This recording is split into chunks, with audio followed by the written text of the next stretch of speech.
ಮಾದಪ್ಪ ಯಾರು ಸರ್? ಮಹದೇಶ್ವರ ಅಂತ ಹೆಸರು ಯಾರು ಕೊಟ್ಟಿದ್ದವ್ರು? ಕಥೆಯಲ್ಲಿ ಬರೋದಾದ್ರೆ ಅದಕ್ಕೆ ಒಂಥರದೊಂದು ಸ್ಟೋರಿ ಇದೆ ಸರ್. ಮಾದಪ್ಪನಿಗೂ ಜಾನಪದಕ್ಕೂ ಏನ್ ಸಂಬಂಧ ಸರ್? ಮಾದಪ್ಪನನ್ನ ಉಳಿಸಿರೋದೇ ಜನಪದದವರು, ಮತ್ತೆ ಜನಪದದಿಂದ ಬಂದಿರೋರೇ ಮಾದಪ್ಪ. ಚಾಮುಂಡೇಶ್ವರಿಗೂ ಮಾದಪ್ಪನಿಗೂ ಹಾಗೆ ಬರಲ್ಲ. ನಮಸ್ಕಾರ, ನಾನು ನಿಮ್ಮ ಮಣಿಕಂಠ. ಇವತ್ತೊಂದು ವಿಶೇಷವಾದಂಥ ಪಾಡ್ಕಾಸ್ಟ್, ಉಗೇ ಮಾದಪ್ಪ. ನಾವು ಈ ಪದ ಕೇಳಿದ ತಕ್ಷಣ ಅನಿಸೋದು ಸಿನಿಮಾ ಸಾಂಗ್ ಮಾತ್ರ ಅಲ್ಲ, ಮಾದಪ್ಪನ ಭಕ್ತಿ. ನಾವೆಲ್ಲೋ ಒಂದು ಕಡೆ ಹೋಗ್ತಿರ್ಬೇಕಾದ್ರೆ ಪ್ರತಿ ರಸ್ತೆಯಲ್ಲೂ ಕೂಡ ಯಾರೋ ಒಬ್ಬರು ಕೂಡ ಮಾದಪ್ಪನ ಬಗ್ಗೆ ಹಾಕಿರ್ತಾರೆ. ಒಂದು ಸ್ಟಿಕ್ಕರ್ ನೋಡ್ಬೋದು, ಅಥವಾ ಇನ್ನೇನೋ ಒಂದು ರೀತಿಯಲ್ಲಿ ಸಾಂಗ್ ಕೇಳ್ತಿರ್ಬೋದು. ಇದೆಲ್ಲವೂ ಕೂಡ ಮಾದಪ್ಪನ ಮಹಿಮೆ. ಹಾಗಾದರೆ ಈ ಮಾದಪ್ಪ ಯಾರು?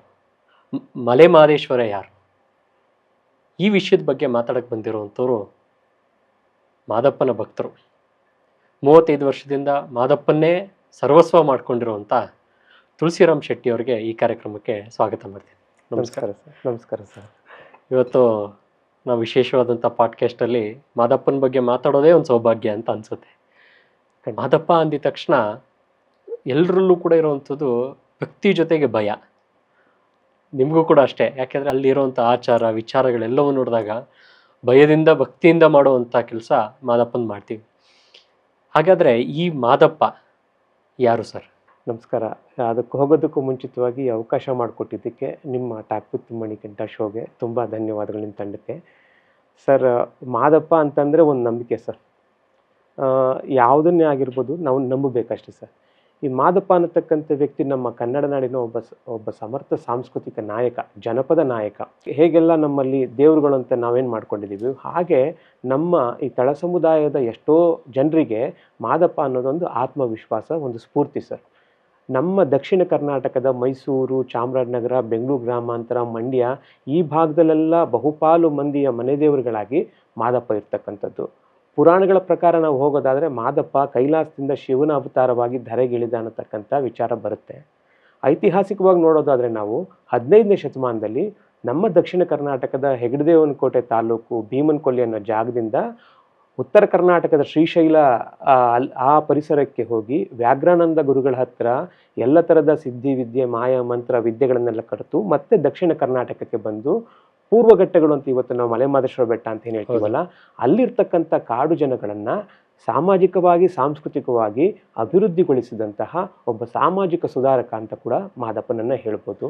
ಈಗ ನಿಮ್ಮ ಪ್ರಕಾರ ಮಾದಪ್ಪ ದೈವಾಂಶ ಸಂಭೂತ ಅಂತಲೂ ಹೇಳ್ತಿದ್ದೀರಾ, ಜೊತೆಗೆ ನಮ್ಮ ನಿಮ್ಮ ರೀತಿ ಬದುಕ್ದಂಥವ್ರು ಅಂತಲೂ ಕೂಡ ಹೇಳ್ತಿದ್ದೀರಾ. ಹಂಗಾದ್ರೆ ಮಾದಪ್ಪ ಯಾರು ಸರ್? ಮಾದಪ್ಪ ನಮ್ಮ ನಿಮ್ಮ ರೀತಿ ಬದುಕಿ ದೈವತ್ವದ ಸ್ಥಾನಕ್ಕೆ ಇರಿದವರು ಸರ್. ಪ್ರತಿಯೊಬ್ಬ ಮನುಷ್ಯನಿಗೂ ಕೂಡ ಆ ರೀತಿ ಸಾಧ್ಯತೆ ಇರುತ್ತೆ. ಯಾರು ಪರೋಪಕಾರ ಜನರಿಗೋಸ್ಕರವಾಗಿ ತಮ್ಮ ಬದುಕನ್ನು ಮುಡುಪಾಗಿಡ್ತಾರೋ, ನಮ್ಮ ಜನಪದ ಜನ ಸಮುದಾಯ ಹೇಗೆ ಅಂತಂದರೆ ಅವ್ರನ್ನೇ ದೇವರಾಗಿ ಕಾಣ್ತಾರೆ. ಈಗ ನಮ್ಮಲ್ಲೊಂದು ನಂಬಿಕೆ ಇದೆ ಸರ್, ದೇವರನ್ನ ನಾವು ಕಂಡವರಲ್ಲ, ಯಾರು ನಮಗೆ ಸಹಾಯ ಮಾಡ್ತಾರೋ, ಯಾರು ನಮ್ಮ ಕಷ್ಟ ಕಾಲಕ್ಕೆ ಆಗ್ತಾರೋ ಅವ್ರನ್ನೇ ನಾವು ದೇವರು ಅಂತ ಪರಿಭಾವಿಸ್ತೀವಿ. ಇನ್ನು ಮಾದಪ್ಪ ನಮ್ಗೆ 500-600 ವರ್ಷಗಳ ಹಿಂದಿನಿಂದ ಬಂದಿರತಕ್ಕಂಥ ಒಂದು ಹೆಗ್ಗುರುತು. ಅವ್ರನ್ನ ನಾವು ದೈವತ್ವದ ಸ್ಥಾನಕ್ಕೆ ನಿಲ್ಲಿಸಿನೇ ಶಿವನ ಅಪರಾವತಾರ ಅಂತಲೇ ನಾವು ಭಾವಿಸಿ ಕೂಡ ಪೂಜಿಸ್ಕೊಂಡು ಬರ್ತಕ್ಕಂಥದ್ದು ಇದೆ ಸರ್. ಈ ಮಹದೇಶ್ವರ ಅಂತ ಹೆಸರು ಯಾರು ಕೊಟ್ಟಿದ್ದವ್ರಿಗೆ ಸರ್? ಅದು ಕಥೆಯಲ್ಲಿ ಬರೋದಾದರೆ ಅದಕ್ಕೆ ಒಂಥರದೊಂದು ಸ್ಟೋರಿ ಇದೆ ಸರ್. ಮಾದಪ್ಪನಿಗೆ ಹೆಸರು ಕೂಡ ಕತೆ ಎಲ್ಲೂ ಕೂಡ ಫೈನಲೈಸ್ ಆಗಿರಲ್ಲ. ಈ ಮಾದಪ್ಪ ಉತ್ತರ ದೇಶಕ್ಕೆ ಹೋದಾಗ ಅಲ್ಲಿ ಮರಿದೇವರು ಅಂತ ಹೆಸರು ತಗೊಂಡಿರ್ತಾರೆ. ಮರಿದೇವರು ಅಂತ ಹೆಸರು ತಗೊಂಡು ದಕ್ಷಿಣ ಕರ್ನಾಟಕಕ್ಕೆ ಬಂದಾಗ ಕುಂತೂರು ಮಠಕ್ಕೆ ಬಂದಾಗ ಅವರಿಗೆ ಮಾದಪ್ಪ ಅನ್ನತಕ್ಕಂಥ ಹೆಸರಾಗುತ್ತೆ. ಹೇಗೆ ಅಂತಂದರೆ, ಇವರು ಕುಂತೂರು ಮಠದಲ್ಲಿ ಒಂದಷ್ಟು ಪವಾಡಗಳನ್ನ ಮಾಡ್ತಾರೆ. ಯಾವ ಥರ ಅಂತಂದರೆ, ಗುರುಗಳವ್ರಿಗೆ ಹೂವು ತಗೊಂಬರಕ್ಕೆ ಕಾಡು ಕಳಿಸ್ತಾರೆ. ಅವ್ರ ಜೊತೆಗೆ ಒಂದಷ್ಟು ಶಿಷ್ಯರೆಲ್ಲ ಇರ್ತಾರೆ. ಆ ಶಿಷ್ಯರೆಲ್ಲ ಪಾಪ ಕಾಡಿನಲ್ಲಿ ಭಾಳ ಕಷ್ಟ ಬಿದ್ದು ಕಲ್ಲು ಮುಳ್ಳು ತುಳ್ಕೊಂಡು ಮೈಗೆಲ್ಲ ಆ ಸೀಗೆ ಸಿರ್ಗಂಥದ್ದೆಲ್ಲ ತರಿಸ್ಕೊಂಡು ಹೋಗಿ ಎಲ್ಲ ತಗೊಂಬರ್ತಾರೆ. ಆದರೆ ಈ ಮಾದಪ್ಪ ಹಂಗೆ ಮಾಡಲ್ಲ. ಗೊದ್ದ, ಗೋಸುಂಬೆ, ಹಾವು, ಅಲ್ಲಿ ಇವುಗಳನ್ನೆಲ್ಲ ಇಟ್ಕೊಂಡು ಈ ಥರ ಜೋಳಿಗೆ ಒಳಗೆ ಹಾಕತ್ತಾರೆ. ಹಾಕೊಂಡು ಸಾಯಂಕಾಲ ಆಗ್ತಿದ್ದಂಗೆ ಹೋಗ್ಬಿಟ್ಟು ಆ ಕುಂದೂರು ಬೆಟ್ಟದ ಮೇಲೆ ಇರ್ತಕ್ಕಂಥ ಕೊಳದೊಳಗೆ ಅದ್ಬಿಟ್ಟು ಬಗೆ ಬಗೆ ಪುಷ್ಪದ ಹೂಗಳನ್ನೆಲ್ಲ ಮಾಡ್ಕೊಂಡು ತೊಗೊಂಡೋಗ್ಬಿಟ್ಟು ಶಿವ ಪೂಜೆ ಕೊಡ್ತಿರ್ತಾರೆ. ಅವ್ರು ಅಷ್ಟೊಂದು ಚೆನ್ನಾಗಿರೋ ಹೂಗಳನ್ನ ಕೊಡೋದು ನೋಡ್ಬಿಟ್ಟು ಗುರುಗಳಿಗೆ ಆಶ್ಚರ್ಯ ಆಗ್ಬಿಡುತ್ತೆ, ಭಾಳ ಮೆಚ್ಕೊಂಡ್ಬಿಡ್ತಾರೆ. ಇದು ಬೇರೆ ಶಿಷ್ಯರಿಗೆ ಹೊಟ್ಟೆ ಕೆಚ್ಚು ಬಂದ್ಬಿಡುತ್ತೆ. ಸೊ ಅವ್ರೇನು ಮಾಡ್ತಾರೆ, ಗುರುಗಳಿಗೆ ಚಾಡಿ ಕಿವಿಗೆ ಚುಚ್ತಾರೆ. ಆ ವಿಚಾರ ಕೇಳಿದಾಗ ಗುರುಗಳು ಮಾದಪ್ಪನ ನಿಲ್ಲಿಸ್ಕೊಂಡು ಮರಿದೇವ್ರನ್ನ, ಏನಪ್ಪ ನೀನು ಈ ಥರ ಎಲ್ಲ ಮಾಡ್ತಿದ್ಯಲ್ಲ, ನಮ್ಮದು ಮಠ ಇದು, ನಮ್ಮದು ಸಾತ್ವಿಕವಾದ ಮಠ, ನೀ ಹಿಂಗೆಲ್ಲ ಮಾಡಿದ್ರೆ ಹೆಂಗೆ ಅಂತ ಗದರಿಸಿ ಕೇಳ್ತಾರೆ. ಎಷ್ಟೇ ಗದರಿಸಿ ಕೇಳಿದ್ರು ಕೂಡ ಮಾದಪ್ಪ ಒಂದು ಮಾತು ಬಿಡಲ್ಲ, ಮಾತಾಡಲ್ಲ. ಗುರುಗಳು ಕೊಂಡ್ಬಿಟ್ಟು ಏನ ನೀನು, ನಾನು ಎಷ್ಟು ಹೇಳ್ತಾ ಇದ್ದೀನಿ ನಿಂಗೆ, ಒಳ್ಳೆ ಮಾ ದಯ್ಯ ಥರ ನಿಂತಿದ್ಯಲ್ಲ ಅಂತ ಅಂದ್ಬಿಡ್ತಾರೆ. ಮಾ ದಯ್ಯ ಅಂತಂದ್ರೆ ದೆವ್ವ, ಒಳ್ಳೆ ದೆವ್ವ ನಿಂತಿದ್ದಂಗೆ ನಿಂತಿದ್ಯಲ್ಲ ಅನ್ನೋ ಟೋನ್ ಅವ್ರದ್ದು. ಗುರುಗಳೇ, ನನಗೆ ಇಷ್ಟು ದಿವಸ ಲೋಕದಲ್ಲಿ ಮರಿದೇವರು ಅಂತ ಕರಿತಿದ್ರು, ನಿಮ್ಮಿಂದಾಗಿ ಇವತ್ತು ನನಗೆ ಮಾದಯ್ಯ ಅನ್ನತಕ್ಕಂಥ ಹೆಸರು ಬಂತು. ಇನ್ನು ಮುಂದೆ ನನ್ನ ಪರ್ಷ ಜನ ನನ್ನನ್ನು ಮಾದಯ್ಯ, ಮಾದಪ್ಪ, ಮಾದೇವ ಅಂತಾನೆ ಕರೀಲಿ ಅಂತ ಅಂದ್ಬಿಟ್ಟು ಅವತ್ತಿಂದ ಅವರಿಗೆ ಮಾದಯ್ಯ ಅನ್ನೋ ಹೆಸರಾಯ್ತು ಅನ್ನೋದು ಕಾವ್ಯದೊಳಗೆ, ಜನಪದ ಕಾವ್ಯದೊಳಗೆ, ನಾವು ಆಡೋ ಕಾವ್ಯದೊಳಗೆ ಬರುವಂಥ ಒಂದು ರೀತಿ ಸರ್. ಓಕೆ, ಆ ಕಾವ್ಯ ಒಂದ್ಸತಿ ಹೇಳ್ಬೋದಾ ಜೊತೆಗೆ ಹೇಳ್ಬೋದು ಸರ್. ಇದು ಮಲಿಯಲಿ ಮಾದೇವ ಮೆರೆವಾ ಚಂದವಾ,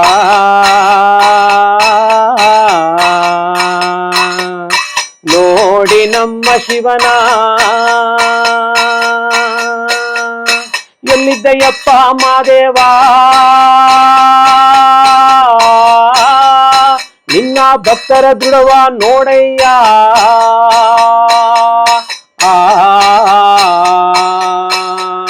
ಮನವ ಒಪ್ಪಿ ದುಡುಗಳ ನೋಡೋ ದುಂಡುಳ್ಳು ಮಾದೇವ. ಮಾದಪ್ಪ ಕುಂತೂರು ಮಠದಲ್ಲಿ ತಮ್ಮ ಹುಡುಗರ ಜೊತೆಯಲ್ಲಿ ಶಿಷ್ಯರ ಜೊತೆಗೊಳಗೆ ಹೂ ತರುವುದಕ್ಕೋಸ್ಕರವಾಗಿ ಕುಂದೂರು ಬೆಟ್ಟದ ಕಾಳಿಂಗನ ಗವಿ ಒಳಗೆ ಆ ಕುಂತೂರು ಬೆಟ್ಟದ ಕಾಡಿನೊಳಗೆ ಹೋದ್ರಂತೆ. ಮಾದಪ್ಪನವರು ಹುಡುಗರ ಜೊತೆಗೆ ಗೋಲಿ ಗೆಜ್ಜಿಗೆ ಆಡ್ಕೊಂಡು ಹುಡುಗರುಗಳೆಲ್ಲ ಬೇಲಿ ಮನೆ ಒಳಗೆ ಬೆಳೆದಿರ್ತಕ್ಕಂಥ ಹೂಗಳನ್ನ ಕಿತ್ಕೊಂಡ್ಬರೋದಿಕ್ಕೆ ಅಂತ ಹೋದಾಗ ಮಾದಪ್ಪನವರು ಅಲ್ಲೇ ಆಡ್ಕೊಂಡು ತಿರುಗ್ತಿದ್ದಂತ ಗೊದ್ದ, ಆವುರಾಣಿ, ಹಾವು, ಕಪ್ಪೆ, ಚೇಳಿ ಹುಡುಗನೆಲ್ಲ ಕರೆದು, ಬರ್ರಪ್ಪ ಹಾವು ಚೇಳುಗಳೇ, ನರಮನಸರ ಕೈಗೆ ಸಿಕ್ಕಿಬಿಟ್ರೆ ನೀವು ಕಲ್ಲಲ್ಲಿ ಹೊಡೆದ್ಬಿಟ್ಟು ನಿಮ್ಮನ್ನ ಮೃತ್ಯು ಕಾಣಿಸ್ಬಿಡ್ತಾರೆ ಅಂತ ತಪ್ಪಿಸೋರ ಸಲುವಾಗಿ ಬನ್ನಿ ಎಲ್ಲ ನನ್ನ ಜೋಳಿಗೆ ಒಳಗೆ. ನೀವು ಈ ಜೋಳಿಗೆ ಒಳಗೆ ಬಂದ್ರೆ ಕೇಳಪ್ಪ, ನಾನು ನಿಮ್ಮನ್ನ ಬಗೆ ಬಗೆ ಹೂಗಳನ್ನಾಗಿ ಮಾಡ್ತೀನಿ, ಬಗೆ ಬಗೆ ಹೂಗಳನ್ನಾಗಿ ಮಾಡಿಬಿಟ್ಟು ನಿಮ್ಮನ್ನ ಶಿವ ಪೂಜೆಗೆ, ಲಿಂಗ ಪೂಜೆಗೆ ಅನುವಾಗಿ ಮಾಡ್ತೀನಿ, ಬಂದ್ರಪ್ಪ ಅಂತ ಹೇಳ್ಬಿಟ್ಟು ಕರೆದವರಂತೆ. ಯಾವುದನ್ನ? ಹಾವು, ಕಪ್ಪೆ, ಗೊದ್ದ, ಗೋಸುಂಬೆ ಇವುಗಳನ್ನೆಲ್ಲ. ಆ ಗೊದ್ದ, ಗೋಸುಂಬೆ ಹೂಗಳನ್ನೆಲ್ಲ ಜೋಳಿಗೆ ಒಳಗೆ ಹಾಕೊಂಡು ಆ ಕುಂತೂರು ಬೆಟ್ಟದ ಒಳಗಿರ್ತಕ್ಕಂಥ ಕಲ್ಯಾಣಿ ಕೊಳದಾಗ ಅದ್ದದ್ರಂತೆ ಬಗೆ ಬಗೆ ಬಣ್ಣದ ಹೂಗಳಾಗ್ಬಿಟ್ಟುವಂತೆ. ಆ ಬಗೆ ಬಗೆ ಬಣ್ಣದ ಹೂಗಳನ್ನ ಮಾದಪ್ಪ ಯಾವ ರೀತಿ ಮಾತನಾಡಿಸ್ಕೊಂಡು ತಗೊಂಡ್ ಬರ್ತಾ ಇದಾರಪ್ಪ ಅಂತಂದ್ರೆ ಕುಂತೂರು ಮಠದಕ್ಕೆ, ಹೂವೇ ಮಾತಾಡು ಮಲ್ಲಿಗೆ, ಇಳ ಸಂಪಿಗೆ, ಸಾಮಂತಿಗೆ, ಮೊಗ್ಗೆ ನೆಗನಾಡು ಮಲ್ಲಿಗೆ, ಹೂವೇ ಮಾತಾಡು ಮಲ್ಲಿಗೆ, ಎಳ ಸಂಪಿಗೆ, ಸಾಮಂತಿಗೆ, ಮೊಗ್ಗೆ ನೆಗನಾಡು ಮಲ್ಲಿಗೆ, ಮಾದೈನಗಿರಿ ಚಂದ ಮಲ್ಲಿಗೆ, ವನ ಚಂದ ಚೆಲ್ಲಾಡಿ ಬರುವ ಒಳ್ಳೆ ಚಂದ ಮಲ್ಲಿಗೆ, ಹೂವೇ ಮಾತಾಡು ಮಲ್ಲಿಗೆ, ಎಳ ಸಂಪಿಗೆ, ಸಾಮಂತಿಗೆ, ಮೊಗ್ಗೆ ನೆಗನಾಡು ಮಲ್ಲಿಗೆ. ಹೀಗೆ ಜಾತಗೊಂದು ಹೂಗಳನ್ನ ಮಾತನಾಡಿಸ್ಕೊಂಡು ನನ್ನ ಜಗದೊಡೆಯನಾಗಿರ್ತಕ್ಕಂಥ ಮಾದಪ್ಪನವರು ಕುಂತೂರು ಮಠದಲ್ಲಿ ಇರತಕ್ಕಂಥ ಪ್ರಭುಲಿಂಗ ಸ್ವಾಮಿಗಳಿಗೆ ತಂದು ಕೊಟ್ರಂತೆ.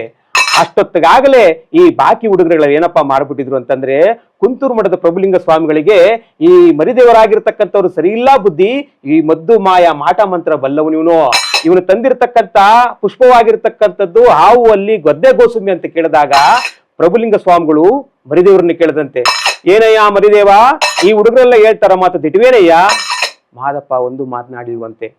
ಮಾದಪ್ಪ ಗುರುಗಳಾಗಿರ್ತಕ್ಕಂಥವ್ರು ಇನ್ನೊಂದ್ಸರಿ ಕೇಳಿದ್ರಂತೆ, ಏನಪ್ಪಾ ಮರಿದೇವ್ರೆ, ಈ ಹುಡುಗರುಗಳು ಆಡ್ತಿರ್ತಕ್ಕಂಥ ಮಾತು ಸತ್ಯವೇನಯ್ಯ? ಆಗ್ಲೂ ಕೂಡ ಒಂದು ಮಾತನಾಡಿಲ್ವಂತೆ. ಕೊನೆಗೆ ಗುರುಗಳಿಗೆ ಸಿಟ್ಟತ್ತಿದ್ದೆ, ಏನ ನೀನು ಒಳ್ಳೆ ಮಾದಯ್ಯನಾಗಿ ನಿಂತಿದ್ದೆಲ್ಲ, ಬಾಯ್ಬಿಟ್ಟು ಮಾತಾಡ್ಲಿ ಅಂತಂದ್ರಂತೆ. ಮಾದಯ್ಯ? ಗುರುಗಳೇ ಏನಂದ್ರಿ? ಮಾದಯ್ಯ ಅಂತ ಬೈದ ಕಣೆಯ ನಿನಗೆ? ಮಾದಯ್ಯ? ಆಹಾ ಗುರುಗಳೇ, ಇವತ್ತಿನ ದಿವಸದ ಕಾಲಕ್ಕಾಗಲಿ ಲೋಕದಲ್ಲಿ ನನಗೆ ಯಾರು ಕೂಡ ಹೆಸರು ಕೊಟ್ಟವ್ರು ಇರ್ಲಿಲ್ಲ. ಮಾದಯ್ಯ ಅಂತ ನಿಮ್ಮಿಂದ ನನಗೆ ಇವತ್ತು ನಾಮಕರಣವಾಯ್ತು ಗುರುಗಳೇ, ಧನ್ಯ ಧನ್ಯ ಧನ್ಯ ಅಂತ ಹೇಳ್ಬಿಟ್ಟು ಕೈ ಮುಗಿದ್ರಂತೆ ಮಾದಪ್ಪನವರು. ನೀವು ಎಷ್ಟು ಅದ್ಭುತವಾಗಿ ಹಾಡಿನ ಮೂಲಕ ಜಾನಪದದ ಒಂದು ಸೊಗಡನ್ನ ಮೀರಿಸ್ತಾ ಇದ್ದಾರೆ. ಈ ಮಾದಪ್ಪನಿಗೂ ಜಾನಪದಕ್ಕೂ ಏನ್ ಸಂಬಂಧ ಸರ್? ಸರ್, ಮಾದಪ್ಪನನ್ನ ಉಳಿಸಿರೋದೇ ಜನಪದದವರು, ಮತ್ತೆ ಜನಪದದಿಂದ ಬಂದಿರೋರೇ ಮಾದಪ್ಪ. ಎರಡೂ ಕಡೆಯಿಂದಲೂ ಕೂಡ ಒಂದ್ ರೀತಿ ವೃತ್ತಾಕಾರದಲ್ಲಿ ಒಂದು ಸಂಬಂಧ ಇದೆ ಸರ್. ಯಾಕಂದ್ರೆ ಮಾದಪ್ಪ ಎಲ್ಲೂ ಕೂಡ ತನ್ನ ಪ್ರತಿಭೆನಾಗ್ಲಿ, ತನ್ನ ಸಾಮರ್ಥ್ಯನಾಗ್ಲಿ ಈಗಾಗಲೇ ಯಾರು ಸಮಾಜದಲ್ಲಿ ಮೇಲಿದ್ದಾರಲ್ಲ ಅವ್ರಿಗೋಸ್ಕರ ಏನು ಬಳಸಲಿಲ್ಲ. ಯಾರು ಬಹಳ ಹಿಂದುಳಿದಿದ್ದಾರೆ, ನಮ್ಮಲ್ಲಿ ಒಂದು ಮಾತಿದೆ ಸರ್, ಕಾವೇರಿ ನದಿ ಇದೆಯಲ್ಲ ಸರ್, ಅದು ಹರಿಯೋದ್ರಿಂದ ಆಚೆಗಿರ್ತಕ್ಕಂಥ ಭೂಭಾಗ ಏನಿದೆಯಲ್ಲ, ಕೊಳ್ಳೇಗಾಲ, ಚಾಮರಾಜನಗರ, ಇವನ್ನೆಲ್ಲ ಕತ್ತಲ ರಾಜ್ಯ ಅಂತ ಕರಿತಿದ್ರು. ಕತ್ತಲ ರಾಜ್ಯ ಅಂತಂದ್ರೆ ಹೊರ ಜಗತ್ತಿಗೆ ಅದು ಅಷ್ಟೊಂದು ಮುಕ್ತವಾಗಿ ತೆರೆದುಕೊಂಡಿಲ್ಲ. ಅಲ್ಲಿ ಈಗಲೂ ಮಾಟ ಮಂತ್ರ, ಹಳೇ ಕಾಲದ ಕಟ್ಟುಪಾಡುಗಳು, ಆಚಾರ ವಿಚಾರಗಳೆಲ್ಲ ಬಹಳ ಕಟ್ಟುನಿಟ್ಟಾಗಿ ಬರ್ತಿರ್ತಕ್ಕಂಥವು. ಅಕ್ಷರ ಜ್ಞಾನ, ವೈಚಾರಿಕತೆ ಅನ್ನತಕ್ಕಂಥದ್ದು ಬಹಳ ಕಡಿಮೆ. ಇಂಥ ಪರಿಸರದಲ್ಲಿ ಅಲ್ಲಿನ ಜನಗಳಿಗೆ ಒಂದಷ್ಟು ವೈಚಾರಿಕತೆಯನ್ನು ಕಲಿಸ್ಬೇಕು, ಅವರಿಗೆ ಕಾಡು ಬೇಟೆ ಇವನ್ನೆಲ್ಲ ತಪ್ಪಿಸಿ ಒಂದು ಕಡೆ ನಿಂತು ವ್ಯವಸಾಯನ ಕಲಿಸ್ಬೇಕು, ನೈತಿಕ ಶಿಕ್ಷಣ ಕೊಡಬೇಕು. ಈ ಮಾಟ ಮಂತ್ರ ಈ ತರದ ಕ್ಷುದ್ರ ವಿದ್ಯೆಗಳನ್ನೆಲ್ಲ ಪಕ್ಕಕ್ಕೆ ತಳ್ಳಿ ಅವ್ರನ್ನ ಸರಿದಾರಿಗೆ ತರಬೇಕು ಅನ್ನತಕ್ಕಂಥ ಉದ್ದೇಶದಿಂದ ಮಾದಪ್ಪ ಸೆಲೆಕ್ಟ್ ಆಯ್ಕೆ ಮಾಡ್ಕೊಂಡಿದ್ದು ಈ ಕತ್ತಲ ರಾಜ್ಯನ ಸರ್. ಈ ಮಾದಪ್ಪನ ಬಗ್ಗೆ ಮಾತಾಡ್ತಿರ್ಬೇಕಾರೆ ಇವಾಗ್ಲೇ ಹೇಳಿದ್ರಿ ಪವಾಡ ಹಾವು ಇದನ್ನೆಲ್ಲ ಇಟ್ಕೊಂಡು ಮಾಡಿದ್ರು ಅಂತ. ಆದ್ರೆ ಅದಕ್ಕಿಂತ ಮೀರಿದ ಪವಾಡಗಳನ್ನ ನಾವು ಕತೆ ಮೂಲಕ ಕೇಳ್ತೀವಿ, ರಾಗಿ ಬೀಸೋದಿರ್ಬೋದು. ಈ ತರ ಮಾದಪ್ಪನ ಒಂದು ಪವಾಡಗಳು ಹೇಳ್ತಾ ಹೋದ್ರೆ ಪ್ರತಿದಿನ ಈ ಕ್ಷಣನೂ ಎಷ್ಟೋ ಜನರಿಗೆ ಪವಾಡ ಆಗ್ತಿರೋದು ನಾವು ಕಣ್ಣಾರೆ ನೋಡ್ತಿದೀವಿ, ಕೇಳ್ತಾ ಇದೀವಿ. ಖಂಡಿತ ಸರ್. ಆಗ ಮಾದಪ್ಪನವರೇ ಸ್ವತಃ ಮಾಡಿದಂತ ಪವಾಡಗಳು ಯಾವ್ದು ಅಂತ ಹೇಳ್ಬೋದು? ಹಾಡಿನ ಮೂಲಕ ಆದ್ರೆ ಇನ್ನೂ ಒಳ್ಳೇದು ನಮಗೆ. ಇದೆ ಸರ್, ಆ ಪವಾಡಗಳ ಪಟ್ಟಿನೇ ಇದೆ ಸರ್. ಅವ್ರದ್ದು ಪವಾಡಗಳು ಆರಂಭ ಆಗ್ತಕ್ಕಂಥದ್ದೇ ಶ್ರೀಶೈಲದಿಂದ. ಅವ್ರ ಗುರುಗಳಾಗಿರ್ತಕ್ಕಂಥ ವ್ಯಾಘ್ರಾನಂದ ಮಹಾಸ್ವಾಮಿಗಳು.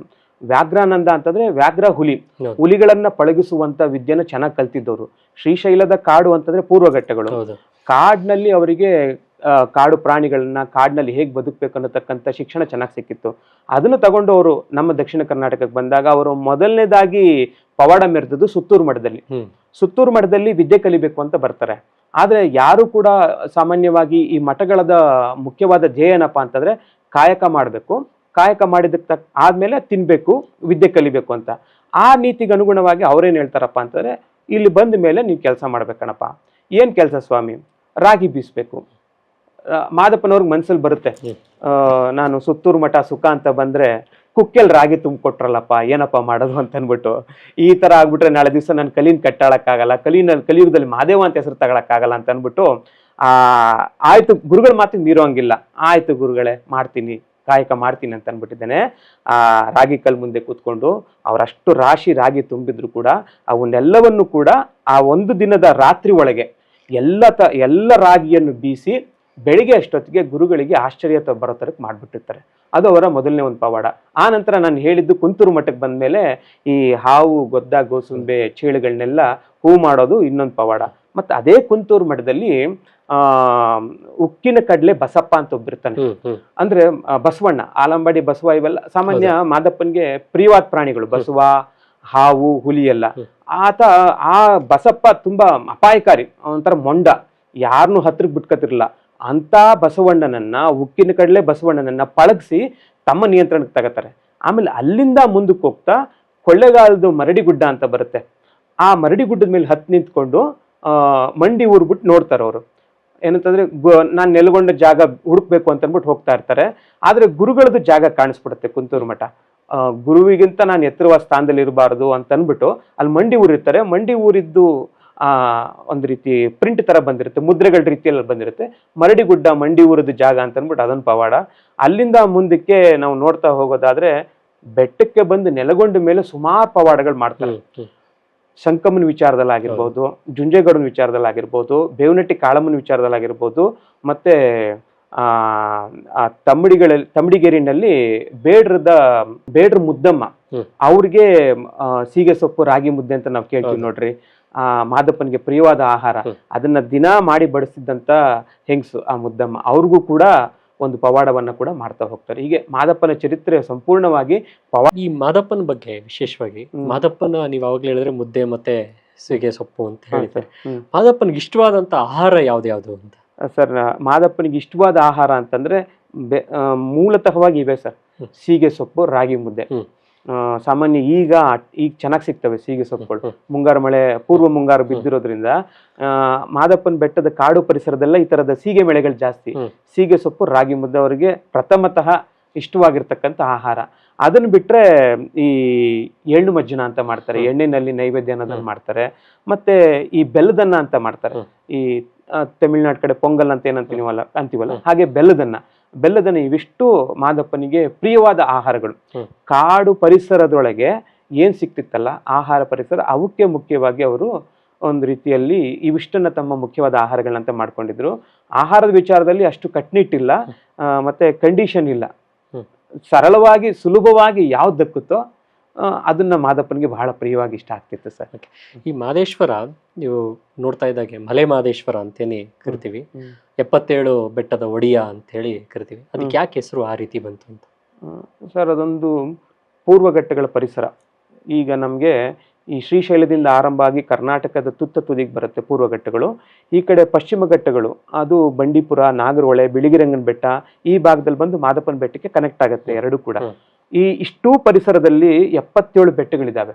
77 ಅನ್ನೋದು ಜನಪದರಲ್ಲಿ ಒಂದು ನಂಬರ್, ಅದು 7, 77 ಈ ತರದ್ದು ತುಂಬಾ ಜನಪ್ರಿಯವಾಗಿರ್ತಕ್ಕಂಥ ನಂಬರ್ ಜನಪದರಲ್ಲಿ. ಹಂಗಾಗಿ 77 ಬೆಟ್ಟಗಳ ಒಡೆಯ ಅಂತ ಅಂದ್ಬಿಟ್ಟು ಮಾದಪ್ಪನನ್ನ ಆರಾಧಿಸೋದು, ಪೂಜಿಸೋದೆಲ್ಲ ನಡೆಯುತ್ತೆ. ಅಷ್ಟು ವ್ಯಾಪ್ತಿಯೊಳಗೆ ಅವರ ಸಂಬಂಧಪಟ್ಟಂತ ತೋರು ಗದ್ದಿಗೆಗಳು, ಪೂಜೆ ಮಾಡುವಂತ ದೇವಸ್ಥಾನಗಳು ಇವೆಲ್ಲವೂ ಕೂಡ ಇದಾವೆ. ಈಗ ಮಾದಪ್ಪನ ಬೆಟ್ಟದ ಸುತ್ತಮುತ್ತಲೇ ಆನುಮಲೆ, ಜೇನುಮಲೆ, ಗುಂಜುಮಲೆ, ಗುರುಗಂಜಮಲೆ, ನಾಗಮಲೆ, ನಡುಮಲೆ, ವಜ್ರಮಲೆ, ಕೆಮ್ಮತ್ತಿ ಮಲೆ, ರುದ್ರಾಕ್ಷಿ ಮಲೆ, ಪಾರುಮಲೆ, ಕತ್ರಿಮಲೆ, ಮೈಲಿಮಲೆ, ಹೀಗೆ ಎಷ್ಟೊಂದು ಬೆಟ್ಟಗಳಿಗೆಲ್ಲ ಹೆಸರಿದೆ. ಆ ಹೆಸರುಗಳು ಇರ್ತಕ್ಕಂಥ ಬೆಟ್ಟಗಳಲ್ಲೆಲ್ಲ ಮಾದಪ್ಪ ಒಂದು ಸಣ್ಣ ಸಣ್ಣದೇನೋ ಒಂದು ಇಟ್ಕೊಂಡು ಪೂಜೆ ಮಾಡ್ತಾ ಹೋಗ್ತಾರೆ ಸರ್.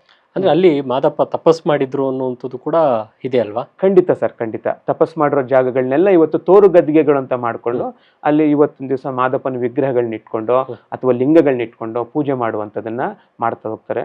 ಭಕ್ತರು ಮಾದಪ್ಪನ ಜೊತೆಗೆ ಅನುಸಂಧಾನ ಮಾಡಲೇಬೇಕು, ಮಾದಪ್ಪನಿಗೆ ನೇರ ನಾವು ಮಾತಾಡಬೇಕು ಅನ್ನೋ ಒಂದು ಹಠ ಇಟ್ಕೊಂಡು ಮಾದಪ್ಪ ಎಲ್ಲೇ ಹೋಗಿದ್ರು ಕೂಡ ನಾವು ಬಿಡಲ್ಲ ಅನ್ನೋ ಅಂದ್ಕೊಂಡು ಆ ದಾರಿ ಗುಂಟೆ ಎಷ್ಟೇ ಕಷ್ಟ ಇದ್ರು ಕಾಡಿನಲ್ಲಿ ನಡ್ಕೊಂಡು ಹೋಗಿ ದರ್ಶನ ಮಾಡ್ಕೊಂಡ್ ಬರ್ತಾರೆ ಸರ್. ಈ ಮಾದಪ್ಪ ಲಿಂಗ ಸ್ವರೂಪವಾಗಿ ಹಾಗಿದ್ ಯಾವಾಗ ಅಂತ? ಲಿಂಗ ಸ್ವರೂಪ ಸರ್ ಅದು ಉದ್ಭವ ಲಿಂಗ ಅಂತ ಕರೀತಾರೆ.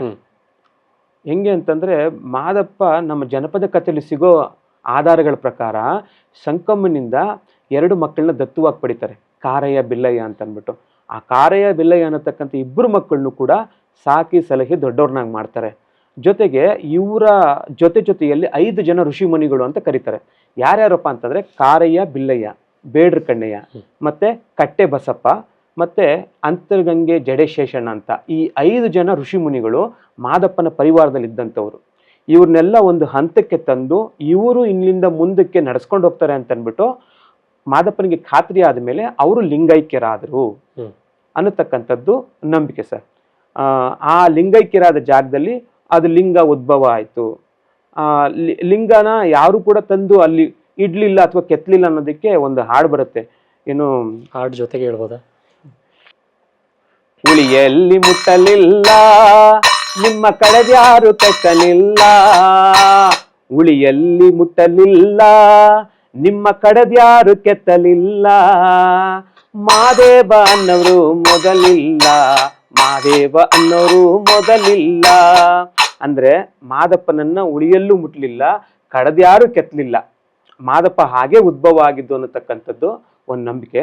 ಹಾಗೆ ಬಂದಂಥದ್ದು ಆದ್ಮೇಲೆ ಜನ ಎಲ್ಲ ಮಾದಪ್ಪನಿಗೆ ಪ್ರತಿ ತಿಂಗಳ ಅಮಾವಾಸ್ಯೆ ಬಂದು ನಡ್ಕೊಂಡು ಅಮಾವಾಸ್ಯೆ ದಿವಸದಲ್ಲಿ ಪಾದಯಾತ್ರೆ ಮೂಲಕ ಬಂದು ತಮ್ಮ ಹರಕೆಗಳನ್ನ ತೀರಿಸ್ಕೊಂಡು ಹೋಗ್ತಾ ಇದ್ದಾರೆ ಅನ್ನೋದು ಸರ್. ಈಗ ನಾನು ಕೇಳ್ಪಟ್ಟಿದ್ದು ಒಂದ್ ಕಡೆ ಮಾದಪ್ಪನ ಪೂಜೆ ಮಾಡೋರು ಬೇಡ್ರ ಕಣ್ಣಪ್ಪನ ವಂಶಸ್ಥರು ಮಾತ್ರ ಅಂತ ಹೇಳ್ತಾರೆ, ನಿಜಾನಾ ಅಂತ? ಹೌದು ಸರ್, ಖಂಡಿತ. ಅವ್ರನ್ನ ಬೇಡಗಂಪಣದವರು ಅಂತ ಕರೀತಾರೆ ಸರ್. ಈ ಬೇಡಗಂಪಣದವ್ರನ್ನ ಅಲ್ಲಿ ತಮ್ಮಡಿಗಳು ಅಂತ ಕರೀತಾರೆ. ಸಾಮಾನ್ಯ ನಮ್ಮ ಕಡೆ ಪೂಜೆ ಮಾಡೋರ್ನೆಲ್ಲ ತಮ್ಮಡಿಗಳು ಅಂತ ಕರೀತಾರೆ. ಆ ಬೇಡಗಂಪಣದವರು ಬೆಟ್ಟದಲ್ಲಿ ವಾಸ ಮಾಡುವಂತ ಕೇರಿಯನ್ನ ತಮ್ಮಡಿ ಕೇರಿ ಅಂತ ಕರೀತಾರೆ. ಅಲ್ಲಿ ಒಂದಷ್ಟು ವಂಶಸ್ಥರಿದ್ದಾರೆ. ಆ ವಂಶಸ್ಥರವರು ಒಂದು ಏನಂತಾರೆ ಅದನ್ನ ಒಬ್ರಾದ್ಮೇಲೆ ಒಬ್ರು ಟರ್ಮ್ ಅಂತಾರಲ್ಲ, ಆ ತರದಲ್ಲಿ ಮಾದಪ್ಪನನ್ನ ಪೂಜಿಸ್ಕೊಂಡ್ ಬರ್ತಾ ಇರೋದು ಇದೆ ಸರ್. ಕಟ್ನಿಟ್ಟಾಗಿ ಮಾದಪ್ಪ ಯಾವ ರೀತಿ ಕಲಿಸ್ಕೊಟ್ಟಿದ್ರು ಅದೇ ರೀತಿಯಾಗಿ ಆ ಪರಂಪರೆನ ಉಳಿಸ್ಕೊಂಡು ಬರ್ತಾ ಇದ್ದಾರೆ. ಈ ಬೇಡಗಂಪಣದವರು ಆ ಪ್ರದೇಶದಲ್ಲಿ ಮೂಲ ನಿವಾಸಿಗಳು. ಶ್ರೀಶೈಲ ಅಂತ ನಾನು ಏನ್ ಹೇಳಿದ್ನಲ್ಲ ಆಗ್ಲೇ, ಮಾದಪ್ಪನಿಗೆ ಒಂದು ರೂಪ ಕೊಟ್ಟಂಥದ್ದು, ಮಾದಪ್ಪನಿಗೆ ಒಂದು ವ್ಯಕ್ತಿತ್ವನ ನಿರ್ಮಾಣ ಮಾಡಿಕೊಟ್ಟಿದ್ರು ಶ್ರೀಶೈಲ. ಆ ಶ್ರೀಶೈಲದಲ್ಲಿ ಮಾದಪ್ಪನಿಗೆ ಈ ಒಂದು ಸಮುದಾಯಗಳ ಪರಿಚಯ ಇತ್ತು. ಶ್ರೀಶೈಲದಲ್ಲೂ ಕೂಡ ಈ ಬೇಡ ಜನಾಂಗದವರು ಕೂಡ ಇದ್ದಾರೆ. ಆ ಪರಿಚಯ ಇದ್ದಂಥ ಜನರ ಮೇಲೆ ಮಾದಪ್ಪನಿಗೆ ಬಹಳ ವಿಶ್ವಾಸ. ಅಲ್ಲಿಂದ ಅವರು ಅದೇ ತರದ ತನ್ನ ಗುರುವಿಗೆ ಸಿಕ್ಕಂತ ಅಥವಾ ತಾನು ಕಲಿತಂತ ಜಾಗದ ಪರಿಸರ ನನಗೂ ಬೇಕು ಅನ್ನೋ ಕಾರಣಕ್ಕೆ ಅಂಥದ್ದನ್ನೇ ಹುಡ್ಕೊಂಡು ಬಂದ್ರು. ಅಂಥದ್ದು ಅವ್ರಿಗೆ ಎಲ್ಲಿ ಸಿಕ್ತಪ್ಪ ಅಂತಂದ್ರೆ ನಮ್ಮ ಇವತ್ತಿನ ದಿವಸದ ಮಾದಪ್ಪನ ಪರಿಸರ. ಆ ಪರಿಸರದಲ್ಲಿ ಅವರು ನೆಲೆಗೊಂಡ್ಬಿಟ್ಟು ಅಲ್ಲಿ ಯಾವ ತರದ ಪರಿಸರ ಸಿಕ್ತಿತ್ತು ನನಗೆ ಅದೇ ತರ ಇಲ್ಲಿ ಸಿಗಬೇಕು. ಶ್ರೀಶೈಲಕ್ಕೆ ಹೋಗುವಂತ ಜನ ಎಲ್ಲ ಉಗೇ ಮಹಂತ ಮಲ್ಲಯ್ಯ ಅಂತ ಕೂಗ್ಕೊಂಡು ಹೋಗ್ತಾರೆ. ಶ್ರೀಶೈಲಕ್ಕೆ ಹೋಗುವಂತವ್ರು ಇಲ್ಲೂ ಕೂಡ ಬರುವಂತ ಪರಿಸೆ ಉಗೇ ಮಹಂತ ಮಲ್ಲಯ್ಯ ಅಂತ ಕೂಗ್ಕೊಂಡು ಬರ್ಬೇಕು. ಅಲ್ಲೂ ಅದೇ ಕೂಗ್ತಾರೆ, ಇಲ್ಲೂ ಅದೇ ಕೂಗ್ತಾರೆ. ಹಾಗಾಗಿ ಮಾದಪ್ಪನಿಗೆ ತಾನಿರ್ತಕ್ಕಂಥದ್ದು ಗುರುವಿನ ಸನ್ನಿಧಾನದಲ್ಲೇ ಅನ್ನತಕ್ಕಂಥ ಭಾವನೆ ಬರುವ ರೀತಿಯಲ್ಲಿ ಅದೇ ಜನ ಅಲ್ಲೂ ಸಿಕ್ಕಿದ್ರು, ಮತ್ತೆ ಅದೇ ತರದ ಪರಿಸರ ಸಿಕ್ತು. ಆ ಪರಿಸರದಲ್ಲಿ ಮಾದಪ್ಪ ಆನಂದವಾಗಿ ನೆಲೆಗೊಂಡವ್ರೆ. ಈಗ ಮಾದಪ್ಪಂದು ನಾವು ನಿತ್ಯ ಪೂಜೆ ಅಂತ ತಗೊಂಡಾಗ ಅಲ್ಲಿ ಒಂದಷ್ಟು ಸುಮಾರು ಕ್ರಮಗಳಿದೆ, ಎಣ್ಣೆ ಮಜ್ಜನ, ಅಭಿಷೇಕ ಈ ಥರದ್ದೆಲ್ಲವೂ ಕೂಡ. ಹ್ಮ್. ಆ ಪೂಜಾ ಕ್ರಮಗಳ ಬಗ್ಗೆ ನೀವು ಹೇಳ್ಬೋದಾ? ನಾನು ತಿಳಿದಿರೋ ಮಟ್ಟಿಗೆ ಸರ್, ಬೆಟ್ಟದಲ್ಲಿ ಮಾದಪ್ಪನ ಪೂಜೆ ಬೆಳಗಿನ ಜಾವಕ್ಕೆ ಆರಂಭ ಆಗುತ್ತೆ. ಒಂದು 3:30-4 ಗಂಟೆಗೆ ಆರಂಭ ಆಗುತ್ತೆ ಪೂಜೆ. ಅಲ್ಲಿ ಮಾದಪ್ಪನ ದೇವಸ್ಥಾನದ ಮುಂದ್ಗಡೆ ಮಜ್ಜನದ ಬಾವಿ ಅಂತಿದೆ. ಆ ಮಜ್ಜನದ ಬಾವಿಗೆ ಈ ತಂಬಡಿ ಮಕ್ಕಳು ಬಹಳ ಶಿಸ್ತಿಂದ ಅದು ಸ್ನಾನ ಮಡಿಗಳನ್ನ ಮಾಡಿಕೊಂಡು, ಬಾಯಿಗೆ ಬಟ್ಟೆನ ಕಟ್ಕೊಂಡು, ಜಾಗಟೆ ಜೊತೆಗೆ ಛತ್ರಿ ಚಾಮರಗಳ ಜೊತೆಗೆ ಒಂದು ಕೊಡಪಾನ ಎತ್ಕೊಂಡು ಹೋಗ್ತಾರೆ. ಅಲ್ಲಿಗೆ ಹೋಗಿ ಅಲ್ಲಿಂದ ನೀರು ತಗೊಂಡು ಬಂದು ಇಲ್ಲಿ ಮಾದಪ್ಪನಿಗೆ ಗರ್ಭಗುಡಿ ಒಳಗೆ ಮಜ್ಜನದ ಕಾರ್ಯಕ್ರಮ ಸ್ಟಾರ್ಟ್ ಆಗುತ್ತೆ. ಅಭಿಷೇಕಗಳೇ, ಹಾಲಿನಲ್ಲಿ ಅಭಿಷೇಕ, ನೀರಿನಲ್ಲಿ ಅಭಿಷೇಕ, ಎಳ್ಳಿನಲ್ಲಿ ಅಭಿಷೇಕ, ಬಿಲ್ಪತ್ರೆ, ಈ ಥರದ್ದೆಲ್ಲ ಅಭಿಷೇಕಗಳೆಲ್ಲ ಆಗಿ ಈಗೀಗ ಸ್ವಲ್ಪ ಪದ್ಧತಿಗಳೆಲ್ಲ ಪೂಜಾ ವಿಧಾನದಲ್ಲೆಲ್ಲ ಸಾಕಷ್ಟು ಇನ್ನೂ ಹೆಚ್ಚೆಚ್ಚಿಗೆ ಅವರು ಅಳವಡಿಸ್ಕೊಂಡಿರೋದ್ರಿಂದ ನವರತ್ನ ಕಿರೀಟ ಧಾರಣೆ, ಕೊಳಗ, ಅಲಂಕಾರ ಈ ಥರದ್ದೆಲ್ಲ ಆಗಿ ಹತ್ತತ್ರ ಏನಿಲ್ಲ ಅಂದ್ರೆ ಅದು ಒಂದು 2-2.5 ಗಂಟೆಗಳ ಕಾಲ ನಿರಂತರವಾದ ಪೂಜೆಗಳು ನಡೀತವೆ ಸರ್. ಪೂಜೆ ನಡೆದಾದ ನಂತರ ಭಕ್ತರಿಗೆಲ್ಲ ಪ್ರವೇಶ ಆದಮೇಲೆ ಭಕ್ತರುಗಳೆಲ್ಲ ದರ್ಶನ ಮಾಡ್ಕೊಂಡಾದ್ಮೇಲೆ ಇನ್ನೊಂದು ಹಂತದ ಪೂಜೆ ಮುಗಿಸಿ ಈಗಂತೂ ನಿರಂತರವಾಗಿ ನಡೀತಾ ಇದೆ. ಬೆಳಗಿಂದ ಸಂಜೆವರೆಗೂ ಜನರು ಬರೋದು ಕೂಡ ಹೆಚ್ಚಾಗಿರೋದ್ರಿಂದ ದರ್ಶನಕ್ಕೆ ಅವಕಾಶ ಇದೆ. ಈ ಥರದ ಪೂಜೆ ಬೆಳಗ್ಗೆ ಒಂದ್ಸರಿ ನಡೆಯುತ್ತೆ, ಸಂಜೆಗೆ ಒಂದ್ಸರಿ ನಡೆಯುತ್ತೆ. ಆಗ ದೇವಸ್ಥಾನ ಕ್ಲೋಸ್ ಆಗಿರುತ್ತೆ. ಹೌದು, ಕ್ಲೋಸ್ ಅಂತಂದ್ರೆ ಭಕ್ತರನ್ನ ಬಿಟ್ಟಿರ್ತಾರೆ, ಒಳಗೆ ಪೂಜೆ ನಡೀತಿರುತ್ತೆ. ಇದನ್ನ ಬಿಟ್ರೆ ಅಮಾವಾಸ್ಯೆ ದಿವಸ ಈ ಮಾದಪ್ಪನ ಬೆಟ್ಟದ ಅಮಾವಾಸ್ಯೆ ಅಂತ ಕರೀತಾರೆ. ಈಗ ಸಾಮಾನ್ಯವಾಗಿ ಬೀಳೋ ಅಮಾವಾಸ್ಯೆಗಿಂತ ಹಿಂದಿನ ದಿವಸದ್ದು ಬೆಟ್ಟದ ಅಮಾವಾಸ್ಯೆ ಅಂತ ಕರೀತಾರೆ. ಆ ಸಮಯದಲ್ಲಿ ಅಚ್ಚಾರೆಳ್ಳಲ್ಲಿ ಹೆಣ್ಮಜ್ಜನ ಅಂತ ಮಾಡ್ತಾರೆ ಮಾದಪ್ಪನಿಗೆ. ಆ ಹೆಣ್ಮಜ್ಜನದ ಒಕ್ಕಲನ್ನ ಮಾದಪ್ಪನವರು ಸೆಟ್ಟಿ, ಸರಗೂರು, ಉಪ್ಪಾರರು, ಈ ರಾಮವ್ವ ಮತ್ತೆ ಮೂಗಪ್ಪ ಅಂತ ಅಂದ್ಬಿಟ್ಟು ಸೆಟ್ಟಿ, ಸರಗೂರು, ಮೂಗಪ್ಪನವರು ಅಂತ ಕರೀತಾರೆ. ಅವ್ರಗಳ ಕಡೆಯಿಂದ ಒಕ್ಕಲನಾಗಿ ಪಡ್ಕೊಂಡು ಎಣ್ಣೆ ಮಜ್ಜನಕ್ಕೆ ಪ್ರತಿ ಅಮಾವಾಸ್ಯೆ ದಿವಸ ಎಣ್ಣೆ ಮಜ್ಜನ ಸೇವೆಯನ್ನು ಅವರಿಂದ ಪಡಿತಾರೆ. ಸರಗೂರು ಅಂತ ಏನಿದೆಯಲ್ಲ, ಆ ಊರಿನಲ್ಲಿ ಬರುವಂತ ಮೂಗಪ್ಪ ಮತ್ತು ರಾಮವ್ವ ಅಂತ ಆ ಇಬ್ಬರು ದಂಪತಿಗಳಿಂದ ಪೂಜೆ ಪಡೆಯೋದು ಈಗಲೂ ನಡೀತಿರುತ್ತೆ ಸರ್. ಈಗಲೂ ಒಟ್ಟಿನಲ್ಲಿ ಹೆಣ್ಮಜ್ಜನ ಅನ್ನೋದು ನಡೆಯುತ್ತೆ. ಸ್ವಲ್ಪ ಏನೋ ಅದು ಬೇರೆ ವಿವಾದದಲ್ಲಿದೆ. ಅದು ಆ ಮನೆತನದವರೇ ಮಾಡಬೇಕು, ನಮ್ಗೆ ಅವಕಾಶ ಕೊಡಬೇಕು ಅಂತ ಏನೋ ಒಂದು ವಿವಾದ ಇದೆ. ಹಾಗಾಗಿ ಅದ್ರ ಬಗ್ಗೆ ನನ್ಗೆ ಎಷ್ಟೊಂದು ಹೋಗೋದು ಬೇಡ ಅಂತ ಅನ್ಕೊಳ್ತೀನಿ ಸರ್. ಈ ಮಾದಪ್ಪನ ನಾವು ದೇವಸ್ಥಾನಕ್ಕೆ ಹೋದಾಗ, ಮಲೆಮಹದೇಶ್ವರ ದೇವಸ್ಥಾನಕ್ಕೆ ಹೋದಾಗ ಅಲ್ಲಿ ಅನೇಕ ಸೇವೆಗಳಿದೆ. ಕೆಲವರು ಊದ್ಬತ್ತಿಯನ್ನು ಇಟ್ಕೊಂಡು ಹೋಗ್ತಿರ್ತಾರೆ, ಕೆಲವರು ಅಡ್ಡು ಬೀಳೋದಂಥದ್ದು, ಜೊತೆಗೆ ಅಂದ್ರೆ ಮಂಡಿ, ಆಮೇಲೆ ಹೆಜ್ಜೆ ನಮಸ್ಕಾರ, ಈ ಥರದ್ದೆಲ್ಲವೂ ಕೂಡ ನೋಡ್ತೀವಿ. ಅದ್ಯಾಕೆ ಮಾಡ್ತಾರೆ ಅಂತ ಸರ್, ಒಂದು ನೀವು ಜ್ಞಾಪಿಸಿದ್ ಬಹಳ ಒಳ್ಳೇದಾಯ್ತು. ನಮ್ಮ ಸೇವೆಗಳು ಹೇಗಿರ್ತವೆ ಅಂತಂದ್ರೆ, ಮಾದಪ್ಪ ಕಥೆಯಲ್ಲಿ ಹೇಳ್ತಾರೆ ಸಂಕಮ್ಮನಿಗೆ, ನಾನು ನಿನ್ನ ಮಕ್ಕಳು ವರ ಕೊಟ್ರೆ ನೀನು ನನ್ಗೆ ಏನು ಹರಕೆ ಮಾಡ್ತೀಯ ಅಂತ. ಆಗ ಸಂಕಮ್ಮ ಕೊಡುವಂಥ ಹರಕೆಗಳೆಲ್ಲ ಶ್ರೀಮಂತ ಹರಕೆಗಳು. ನಾನು ನಿನಗೆ ಮೆಟ್ಲುಗಳನ್ನ ಮಾಡಿಸಿದ್ದೀನಿ ಬೆಟ್ಟಕ್ಕೆ ಬರುವಂಥ ಜನಗಳಿಗೆ, ಆಮೇಲೆ ನಿನ್ನ ಪರಿಸೆ ಜನಕ್ಕೆ ಎಲ್ಲ ಥರದ ಈ ಅರವಂಟಿಗೆ ಅಂತ ಛತ್ರ ಅಂತ ಮಾಡಿಸಿ ಊಟ ತಿಂಡಿ ಎಲ್ಲ ಮಾಡಿಸ್ತೀನಿ, ನಿನಗೆ ಚಿನ್ನದ ತೇರು ಮಾಡಿಸ್ತೀನಿ, ಕೊಳಗ ಮಾಡಿಸ್ತೀನಿ ಅಂತ. ಮಾದಪ್ಪ ಒಂದು ಮಾತು ಹೇಳ್ತಾರೆ ಕಥೆನಲ್ಲಿ, ಶ್ರೀಮಂತರು ಮಾಡೋ ಹರಕೆಗಳ ಬೇಡಮ್ಮ, ನನಗೆ ಬಡವರು ಮಾಡೋ ಹರಕೆ ಏನು ಮಾಡ್ತೀಯ ಕೇಳು ಅಂತ. ಹಾಗೆ ಮಾದಪ್ಪ ಬಯಸೋದು ಈ ಥರದ ಏನಂದ್ರೆ ಹೃದಯ ತುಂಬಿದ ಭಕ್ತಿಯ ಆಚರಣೆಗಳಿರ್ತಕ್ಕಂಥ ಸೇವೆಗಳನ್ನ ಕೇಳ್ತಾರೆ. ಹಾಗೇನೆ ಅಲ್ಲಿ ಮಾದಪ್ಪನ ಬೆಟ್ಟದಲ್ಲಿ ನಡೆಯುವಂಥ ಆಚರಣೆಗಳು, ಸೇವೆಗಳು ಯಾವುದಪ್ಪ ಅಂತಂದರೆ, ಬಹಳ ಮುಖ್ಯವಾಗಿ ನಾನು ಗಮನಿಸಿದ ಹಾಗೆ ಅಥವಾ ನಾನು ಮಾಡಿದ ಹಾಗೆ ರಜಾ ಸೇವೆ ಅಂತ ಮಾಡ್ತಾರೆ ಸರ್. ಅಂದರೆ ಪರ್ಕೆಗಳನ್ನ ತಗೊಂಡು ದೇವಸ್ಥಾನದ ಹೊರ ಆವರಣಗಳನ್ನೆಲ್ಲ ಕ್ಲೀನ್ ಮಾಡುವಂಥದ್ದು. ಅಂದರೆ ತಾವೇ ಸ್ವಯಂ ಸೇವಕರಂತ ನಾವೇನು ಇವತ್ತು ಕರಿತೀವಲ್ಲ, ಹಾಗೆ ಭಕ್ತರು ಆ ರೀತಿ ಪರಿಸರವನ್ನ ಶುದ್ಧೀಕರಣ ಮಾಡಿಟ್ಕೊಳ್ಳೋದನ್ನ ಸೇವೆ ಅನ್ನೋ ರೂಪದಲ್ಲಿ ಮಾಡ್ತಾ ಹೋಗ್ತಿದ್ರು. ಮತ್ತೆ ಪಂಜುನ್ ಸೇವೆ ಅಂತ ಮಾಡೋರು. ಈಗಿನ ಥರ ಆ ಕಾಲದಲ್ಲಿ ಎಲೆಕ್ಟ್ರಿಸಿಟಿ ಆಗಲಿ, ಕರೆಂಟ್ ವ್ಯವಸ್ಥೆ ಇರಲಿಲ್ಲ. ಸಂಜೆ ಹೊತ್ತಿನಲ್ಲಿ ಮಾದಪ್ಪನ ಮೆರವಣಿಗೆ, ಆ ಬಸವಾನ ಅವನ್ನೆಲ್ಲ ಎಳಿಬೇಕಾದ್ರೆ ದಾರಿ ಕಾಣಲಿ ಅಂದ್ಬಿಟ್ಟು ಭಕ್ತರು ಪಂಜು ಹಿಡಿತಿದ್ರು. ಆ ಪಂಜುನ್ ಸೇವೆ ಅಂತ ಮಾಡೋರು. ಮತ್ತೆ ಉರುಳು ಸೇವೆ ನೀವು ಹೇಳಿದ ಹಾಗೆ. ಮತ್ತೆ ಈ ಮುಡಿ ಕೊಡುವಂಥ ಆಚರಣೆ ಅಂತಂದರೆ, ಮುಡಿ ಅಂತಂದರೆ ನಮ್ಮಲ್ಲಿ ಸಾಮಾನ್ಯ ನಾವೇನು ಅನ್ಕೊಂಡ್ಬಿಡ್ತೀವಿ ಸರ್, ನನಗೆ ತಿಳಿದಿರೋ ಮಟ್ಟಿಗೆ ಮುಡಿ ಅಂತಂದರೆ ತಲೆ ಕೂದಲು, ಅಲಂಕಾರ, ಇದು ನಮ್ಮ ಸೌಂದರ್ಯದ ಪ್ರತೀಕ, ಇದನ್ನ ಭಗವಂತನಿಗೆ ಅರ್ಪಿಸ್ತೀವಿ ನಾವು ಅಂತಂದ್ಬಿಟ್ಟು ಅಂತ. ಇನ್ನೊಂದು ಮುಡಿ ಅಂತಂದರೆ ತಮಗೂ ಗೊತ್ತಿರೋ ಹಾಗೆ ಕಿರೀಟ ಅನ್ನತಕ್ಕಂಥ ಅರ್ಥವೂ ಇದೆ ಸರ್. ಕಿರೀಟ ಅಂತಂದರೆ ಯಾವ ಒಬ್ಬ ರಾಜ ತನ್ನ ಕಿರೀಟವನ್ನು ತೆಗೆದು ಕೆಳಗಿಡ್ತಾನೆ ಇನ್ನೊಬ್ಬರು ಪಾದದ ಹತ್ರ ಅಂತಂದರೆ ಅವನಲ್ಲಿ ಶರಣಾಗತಿ ಅಂತ. ಈ ಮುಡಿ ಕೊಡುವುದು ಅಂತರ ಅರ್ಥ, ಭಗವಂತ ನಾನು ನಿನಗೆ ಶರಣಾಗಿದ್ದೇನೆ, ಆ ಒಂದು ಅರ್ಥದಲ್ಲಿ ಮುಡಿ ಕೊಡುವ ಸಂಪ್ರದಾಯವೂ ಉಂಟು. ಈ ಮುಡಿ ಸೇವೆ ಈ ಥರದ್ದೆಲ್ಲ ಮಾಡ್ತಾರೆ. ಮತ್ತೆ ಪರಸೇವೆ ಅಂತ ಮಾಡ್ತಾರೆ.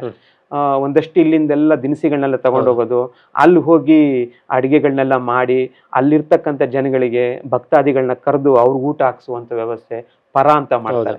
ಈ ತರದೆಲ್ಲ ಸೇವೆಗಳು ಇದಾವೆ ಸರ್. ಒಟ್ಟಿನಲ್ಲಿ ಜನಕ್ಕೆ ಉಪಯೋಗ ಆಗ್ಬೇಕು ಅಂತ ಸೇವೆಗಳನ್ನೇ ಅಲ್ಲಿ ನಡೆಯೋದು ಹೆಚ್ಚಿಗೆ ಸರ್.